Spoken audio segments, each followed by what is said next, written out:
जो एग्ज़ाम आपकी अभी चल रही है, आपकी एग्ज़ाम अच्छी जा रही होगी। आपको पहले मैंने ग्रामर के टॉपिक्स बताए थे। आप सबको पता है कि व्याकरण क्या है, व्याकरण में कौन कौन से टॉपिक आते हैं। तो उस वक्त हमने देखा था कि भाषा के कितने प्रकार हैं, 3 प्रकार है। लिखित भाषा जो लिख के बताई जाती है, मौखिक भाषा बोल के बताई जाती है, और सांकेतिक भाषा इशारों से बताई जाती है। इसके बाद हमने सीखा था वर्ण एवं वर्णमाला। सबसे पहले जो वर्ण एवं वर्णमाला होती है, वर्ण क्या है, सबसे पहले क्या जानना है कि वर्ण क्या है। तो वर्ण स्वर और व्यंजन से बनते हैं।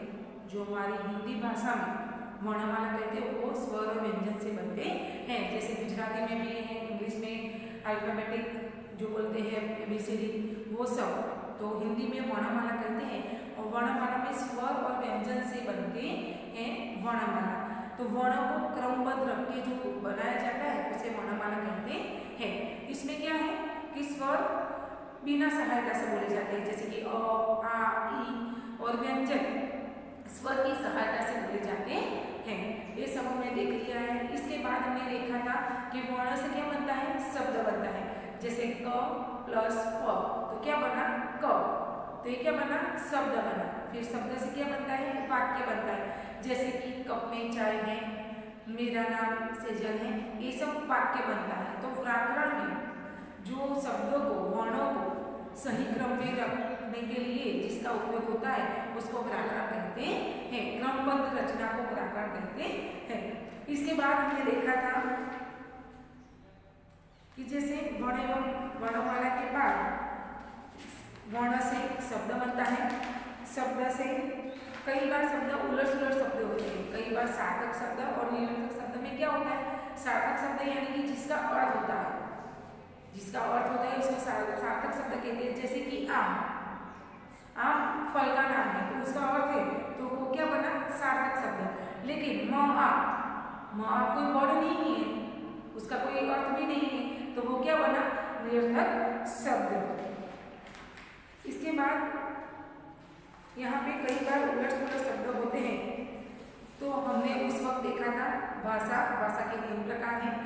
फिर वर्ण एवं वर्णमाला में सबसे पहले वर्ण, उससे शब्द बनते हैं। फिर क्या है, मात्राएं कैसे जुड़ी जाती हैं। सुबह सुबह सूरज निकला, चारों तरफ है लाली, चींची करके चहक रही है चिड़िया डाली डाली, धीमी धीमी हवा चल रही, झूम रही है डाली, संग हवा के घूमे खुशबू, खेतों में हरियाली। ऊपर कविता में दिए गए वर्णों और उनके साथ लगे चिन्हों को ध्यान से देखिए और बताइए आपको क्या समझ आया। जैसे कि स्वर जब व्यंजन के साथ जुड़ते हैं तब उनका रूप बदल जाता है, उनका बदला हुआ रूप मात्रा बन जाता है। यहाँ पे मैं आपको समझा रही हूँ मात्राएं, उसमें है जैसे कि ये शब्द है सरज, इसका कोई अर्थ नहीं है सरज, लेकिन क्या, सरज मैंने यहाँ पे लिखा लेकिन उसका कोई अर्थ ही नहीं है, सरज का कोई अर्थ है नहीं। लेकिन यहाँ पे मैं एक मात्रा लगाऊंगी, बड़ी की मात्रा मैंने लगा दी, तो कौन सा वर्ड बना, सूरज। कौन सा वर्ड बना, सूरज। तो उसमें क्या लगा, यहाँ पे मात्रा लगी, बड़ी की मात्रा। तो जो शब्द में मात्रा लग जाती है तो उनका अर्थ बदल जाता है। वर्णों के साथ आए रंगीन चिन्ह भी स्वरों की मात्राएं हैं। तो सभी व्यंजनों को जब हम मात्राएं लगाते हैं तो उनका पूरा अर्थ बदल जाता है। स्वरों के लिए निश्चित चिन्ह मात्रा कहलाते हैं। स्वरों के लिए यहाँ पे जो स्वर है, मात्राएं कैसे बनती है, तो यहाँ पे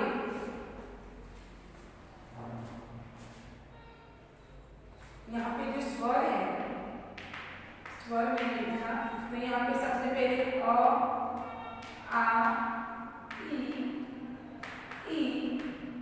उ, रू, ए, ओ,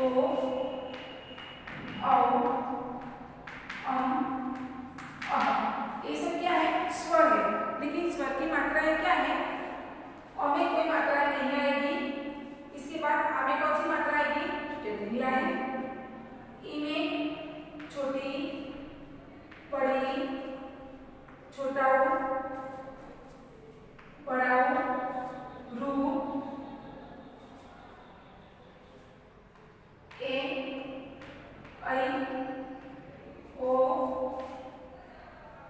औ,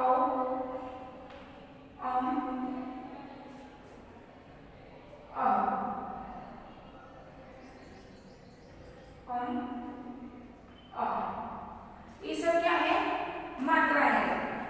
जब व्यंजन में मात्राएं लगती है तो स्वर नहीं लिखे जाते, स्वर लिखे जाते नहीं है, लेकिन स्वर की जो मात्राएं होती है ये सब क्या है? स्वर की मात्राएं है, बराबर है। स्वर की मात्राएं लिखी जाती है। अभी मैंने आपको जो शब्द बताया था, जैसे कि यहाँ पे मैंने लिखा सरज, लेकिन एक और क्या है? वो निरर्थक शब्द है, लेकिन उसमें मैं बड़े की मात्रा लगाऊंगी तो कौन सा वर्ड बनेगा?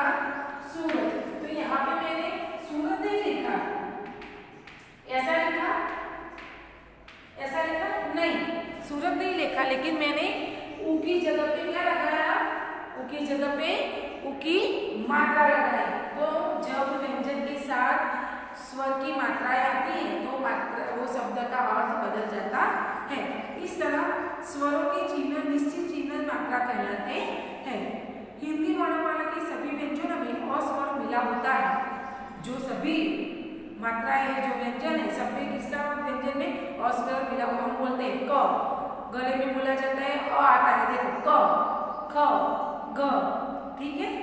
इसके बाद है र के साथ ऊ और ऊ लगने पर वे ऐसे लिखे जाते हैं। कई बार क्या होता है, रू की मात्रा हम कैसे लिखेंगे? र प्लस ऊ, छोटा होने तो रू, रुपया, रुस्तम। और बड़ा ऊ की मात्रा कैसे लिखेंगे? र प्लस ऊ, रू, रुमाल और रूखा। रू की मात्रा ऐसे लिखी जाती है। र के साथ ऊ या ऊ की मात्रा र के पेट में लगती है, उसकी पूंछ में नहीं लगाई जाती। सभी वर्ड कैसे लिखते हैं हम? को, यहाँ नीचे लिखते हैं। सभी में कहाँ पे लगती है? पूंछ यानी कि नीचे लिखते हैं, लेकिन रू की मात्रा कहाँ लगेगी? यहाँ पे, ठीक है। अनुस्वार और अनुनासिक वर्ण के ऊपर लगाए जाते हैं, जैसे कंचा, बंदर, सांप, आंख आदि। इसके बाद है स्वर के लिए निश्चित चिन्ह की मात्राएं कहलाते हैं। और स्वर की कोई मात्रा नहीं होती, अन्य सभी स्वरों की अपनी मात्रा होती है। इसके बाद है सभी व्यंजनों में कौन सा स्वर मिला होता है? तो अस्वर मिला हुआ होता है। र के साथ ऊ या ऊ की मात्रा कहाँ लगती है? तो कहाँ लगती है? पेट में लगती है। स्वर का बदला हुआ रूप क्या बन जाता है? स्वर का बदला हुआ रूप क्या बन जाता है? मात्रा बन जाता है। इसके बाद है सही या गलत करना है।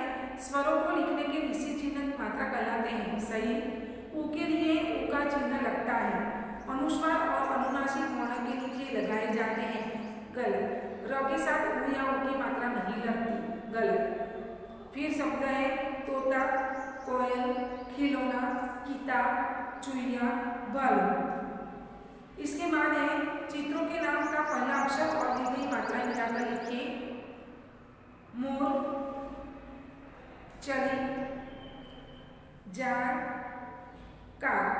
जैसे स्वर मात्रा के रूप में व्यंजनों से घुल मिल जाते हैं, ऐसे ही हमें भी मिलजुल कर रहना चाहिए। जैसे यहाँ पे बताया गया है कि मात्रा में क्या है कि स्वर व्यंजन में आ जाते हैं तो उसमें मिल जाते हैं। इस तरह हमें भी एक दूसरे के साथ मिले हुए रहना चाहिए। तो आगे हमने देखा था भाषा के 3 प्रकार हैं।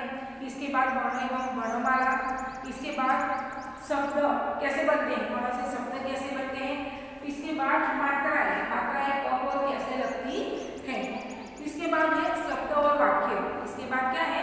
शब्द और वाक्य। हमने पहले देख लिया है कि वर्ण कैसे बनते हैं, ठीक है। तो इसके बाद शब्द बनते हैं, तो आज सीखना है शब्द और वाक्य। जिन शब्दों का अर्थ समझ आ रहा है उनके आगे सही का चिन्ह। अभी बताया कि जिसका अर्थ होता है उसको कौन सा शब्द कहेंगे? सार्थक शब्द। और जिसका अर्थ नहीं है, निरर्थक शब्द। मगर, रगम। यहाँ पे देखो मैंने अभी आपको बताया, यहाँ पे लिख रही हूँ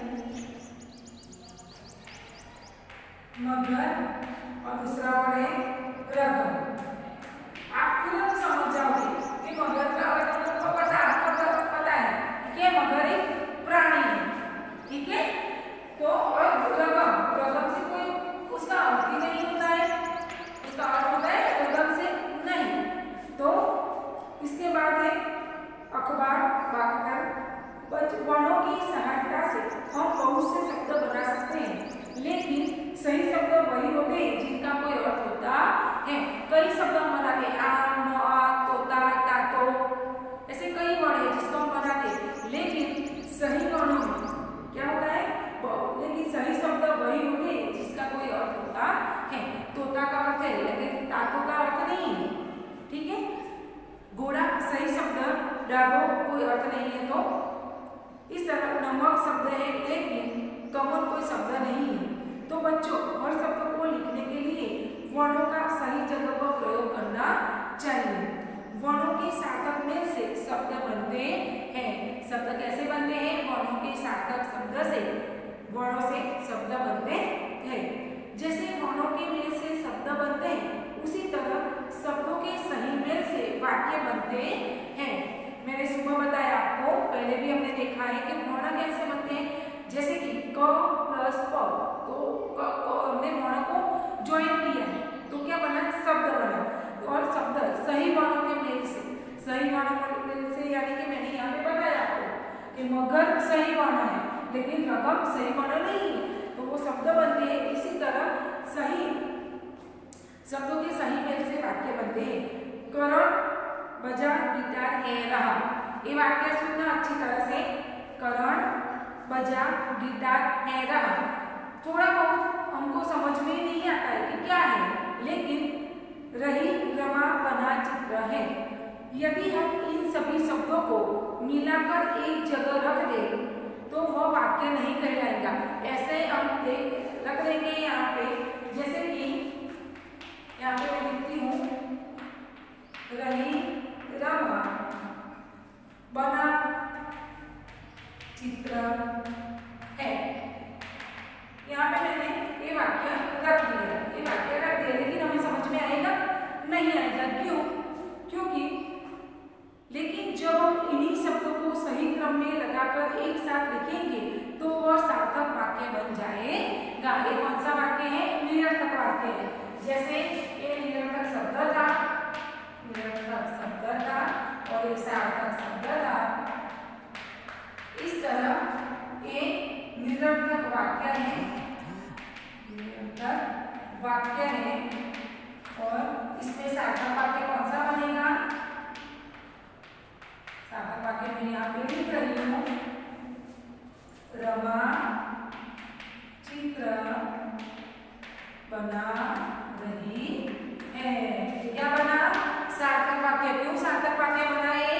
क्योंकि मैंने उसको सही क्रम में रखा, इसलिए। पहले कौन सा था? रही रमा बना रही चित्र, ये निरर्थक वाक्य है। क्यों? क्योंकि इसमें क्रम सही तरह से लगाया नहीं, लेकिन मैंने सही क्रम में लगाया तो कौन सा वाक्य बना? रमा चित्र बना रही है। तो इसको हम क्या कहेंगे? सार्थक वाक्य कहेंगे। करण गिटार बजा रहा है, ये भी कौन सा वाक्य बना? सार्थक वाक्य बना। इस तरह शब्दों के सार्थक मेल को वाक्य कहते हैं। जिस तरह शब्द के क्या वर्णों के सार्थक मेल को शब्द कहते हैं, इसी तरह शब्दों के सार्थक मेल को वाक्य कहते हैं। हम आपस में बातचीत करते समय वाक्यों का प्रयोग करते हैं। इन्हीं वाक्यों के मेल से भाषा बनती है। सबसे पहले क्या बना? वर्ण बना, ठीक है। वर्ण के मेल से क्या बना? शब्द बना। शब्द के मेल से क्या बना? वाक्य बना। और बातचीत करते वक्त हम जो वाक्य का उपयोग करते हैं, इसे क्या कहते हैं? भाषा कहते हैं। स्वर तथा व्यंजनों के मेल से शब्द बनते हैं, शब्दों के मेल से वाक्य बनते हैं, वाक्यों के मेल से भाषा बनती है। इसके बाद है वर्णों के सार्थक मेल से शब्द बनते हैं। सही, हर शब्द का अर्थ होता है रॉन्ग, क्योंकि सब बार निरर्थक शब्द भी आ जाते हैं। इसके बाद है हर आपसी बातचीत में शब्दों का प्रयोग करते हैं सही वर्णों का समूह जिसका कोई अर्थ न निकले वाक्य कहलाता है रॉन्ग। किसे कहते हैं वाक्य की जिसे सार्थक वाक्य किसे कहेंगे कि सही वर्णों का सही शब्दों का मेल को वाक्य कहेंगे। है रहा हिरण दौड़ रहा है, रही नाच है लड़की लड़की नाच रही है, किताब है पढ़ता बच्चा बच्चा किताब पढ़ता है, दहाड़ता है जोर से शेर जोर से दहाड़ता है। तो आज हमने भाषा किस तरह बनती है वो हमने देखा। इसके बाद है री क ब बकरी, च मली मछली, मौसम मौसमी, बरदस शरबत, मलाग गमला, हेलिस सहेली। इस तरह आर्य जो सही क्रम में सार्थक शब्द हमने बनाए। इसके बाद है संज्ञा जो हमने देख ली थी। तो सबसे पहले हमने आज क्या देखा था पहले भाषा, इसके बाद वर्ण एवं वर्णमाला, इसके बाद वर्ण एवं वर्णमाला के बाद मात्राएं, शब्द और वाक्य और संज्ञा।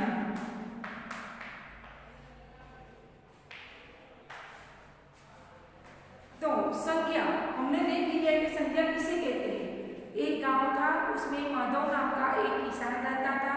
उसके धान के खेत थे, खेत में चुनमुन चिड़िया रहती थी।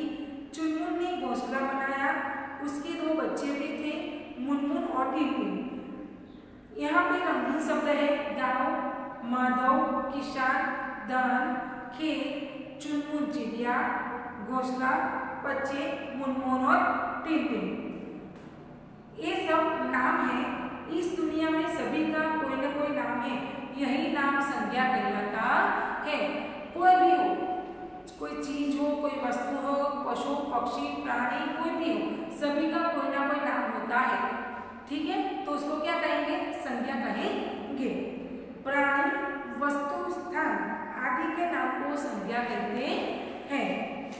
व्यक्तियों के नाम में वासु, नानी, नेहा, पशु पक्षी और कीट पतंगों के नाम बिल्ली, तितली, बतख, जगह और स्थान के नाम चिड़ियाघर, इंडिया गेट, जंगल, वस्तुओं के नाम घड़ी, खिलौना, पलंग। इस तरह अन्य नाम जो संज्ञा कहलाते हैं, महीनों के नाम, दिनों के नाम, पहाड़ों के नाम, नदियों के नाम और इमारतों के नाम, ये सभी अलग अलग हैं जिसे हम क्या कहेंगे? संज्ञा कहेंगे। प्राणी, वस्तु, स्थान आदि के नाम को संज्ञा कहते हैं। सभी का कोई न कोई नाम होता है। नाम कई प्रकार के होते हैं, जैसे पक्षियों के नाम, जगहों के नाम, दिनों के नाम आदि। इस तरह यहाँ पे हमने देखा कि संज्ञा के कितने प्रकार हैं। हमने अभी देखा कि संज्ञा किसे कहेंगे? कि नाम को संज्ञा कहेंगे। तो इस तरह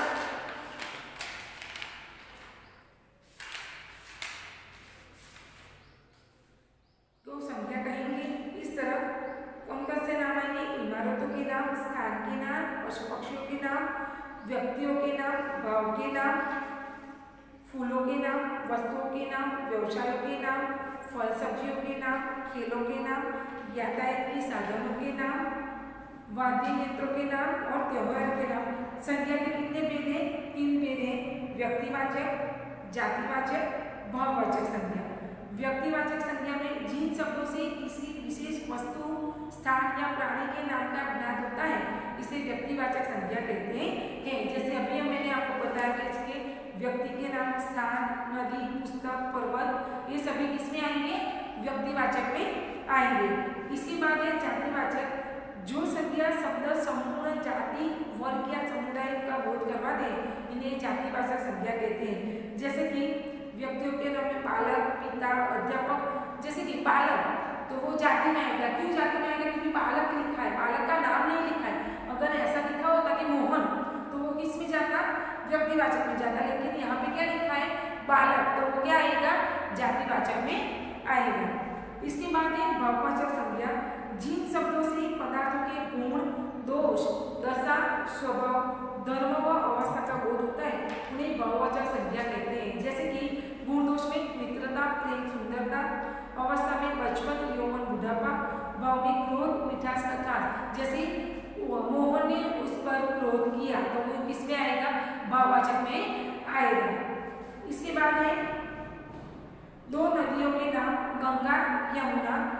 इस तरह संज्ञा के 3 प्रकार जो है उसके यहाँ पे लिखा गया कि बचपन भाववाचक संज्ञा है।